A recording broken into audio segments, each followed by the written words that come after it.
இந்த செவ்வாய் பகவான் அந்த 7 வருட தசா காலங்களில் யாருக்கு அதை குடுக்கும் பிரச்சனை குடுக்கும்னு பார்க்கும்போது, அந்த ராகு, செவ்வாய் சேர்க்கை பெற்றனால ஒரு பாவத்தில் கிரக சேர்க்கை இருந்துச்சுன்னா, அது ராகுவோட எந்த கிரகம் சேர்ந்தாலும் ராகுக்கு தான் பலம் அதிகம்.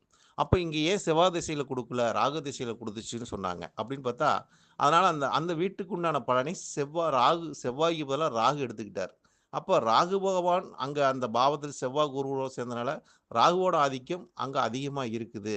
அப்ப ராகுவும், செவ்வாயும் ஒரே சாரம். மகத்தோட சாரத்த பெற்றிருக்கார். கேதுவோட சாரம்.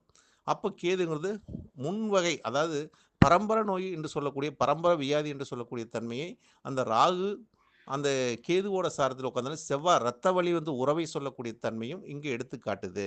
அப்ப இந்த நிலைப்பாட்டை அந்த கிரகம் அந்த காலகட்டத்தில செவ்வாய் திசைய தாண்டி ராகு திசையில இது குடுத்திருக்குதுன்னு சொன்னாங்க. அது உண்மை.